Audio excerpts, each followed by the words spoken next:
They have made the largest fentanyl bust in our nation's history. And we're very proud to announce today a historic Sinaloa cartel arrest, and it marks the most significant victory in our nation's fight against fentanyl and drug trafficking to date.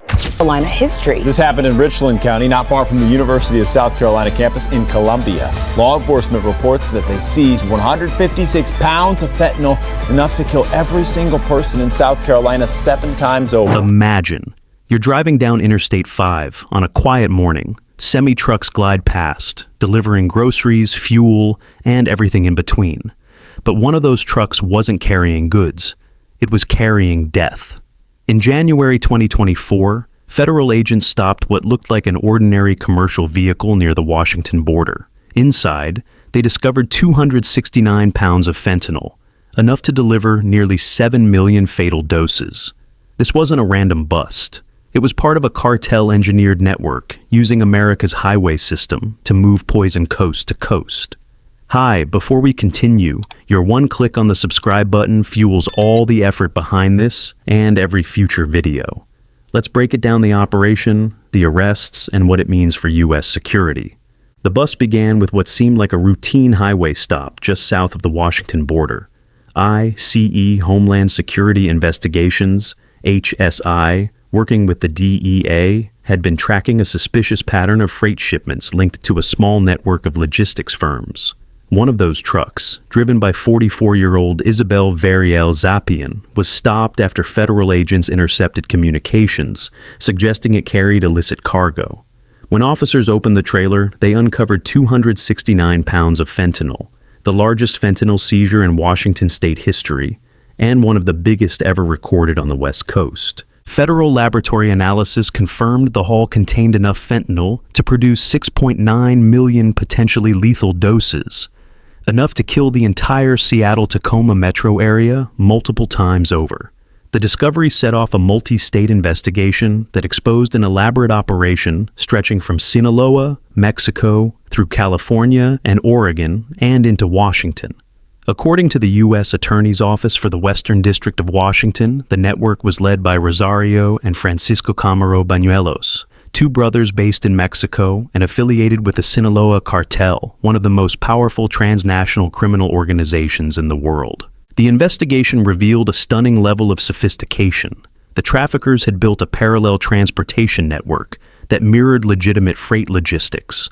Their trucks carried official shipping manifests, clean driver records, and complete insurance and business documentation.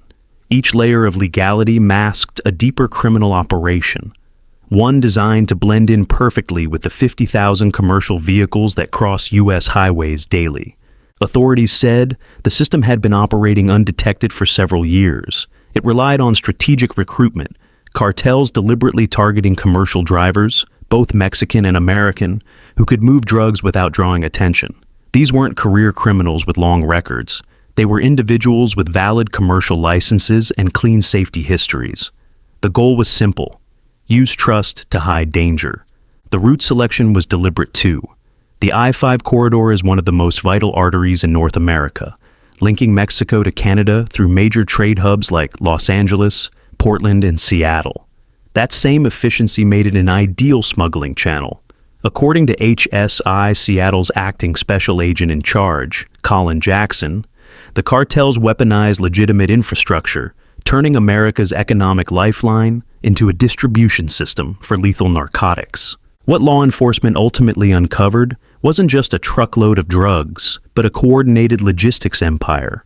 Over the course of an 18-month joint investigation, agencies including ICE, DEA, and state police conducted surveillance, wiretaps, and undercover operations that revealed dozens of interconnected drivers, dispatchers, and distributors. Their findings were summarized in a 45-page indictment unsealed in August 2025, naming 19 defendants across multiple states. Among them were Mexican nationals Jose Mejia Ortiz, Jorge Bonas, and Eder Ramirez Pino, as well as several American citizens, including Kareem Davis and Tyler Johnson, who allegedly acted as domestic distributors. 13 of the suspects are currently in federal custody. 6 remain fugitives. Prosecutors stated that many face mandatory minimum sentences of 10 years due to the quantity of narcotics involved.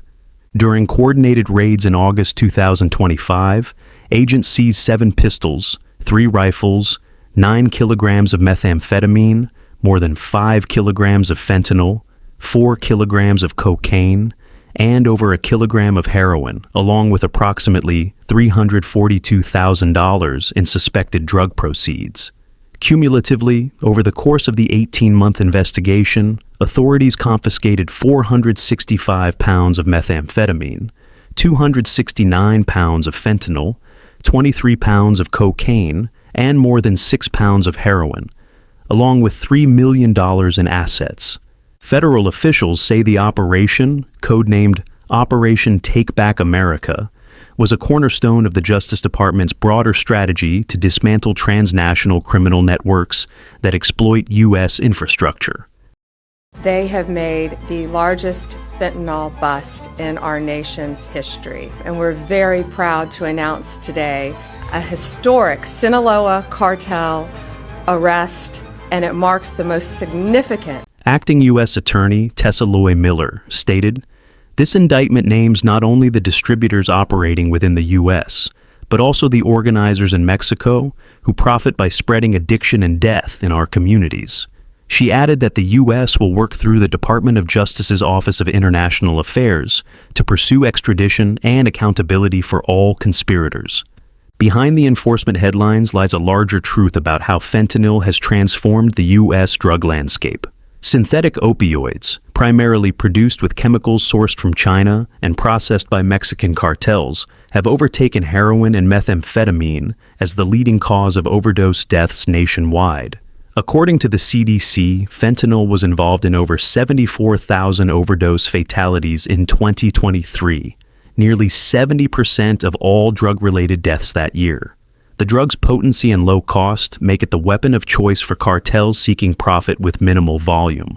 What makes this case particularly alarming is the infiltration of legitimate logistics systems.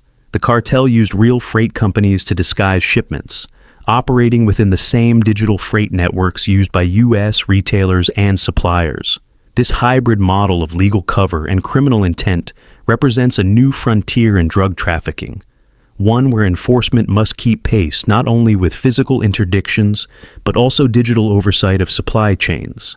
The investigation also underscored the value of interagency coordination. The DEA, Homeland Security Investigations, Customs and Border Protection, and state law enforcement agencies combine their resources under the Organized Crime Drug Enforcement Task Force, OCDETF framework. Federal agents credited advanced vehicle tracking, financial monitoring, and data sharing tools for the operation's success. HSY's Colin Jackson emphasized that no single agency can combat a transnational network alone. It takes information sharing and trust between federal, state, and international partners. Similar efforts are now being replicated in other states, including Arizona and Texas, where cartel-linked trucking networks are under investigation. The broader implications are clear. Cartels have learned to exploit America's open commercial systems, and every semi-truck on the road represents a potential vulnerability. Protecting commerce without crippling it has become a balancing act of technology, intelligence, and vigilance. Federal authorities have already begun implementing new detection protocols at way stations, improved freight manifest screening, and enhanced background checks for commercial drivers working cross-border routes. Ultimately, this investigation isn't just about one truck, one driver, or one cartel. It's about safeguarding the infrastructure that keeps America running, the highways, ports, and logistics networks that power daily life. The ICE-led operation proved that with persistence, intelligence, and federal unity, even global criminal empires can be disrupted before tragedy strikes. This operation showed what coordinated law enforcement can achieve. One investigation preventing millions of potential deaths and exposing how deeply cartels have infiltrated our systems.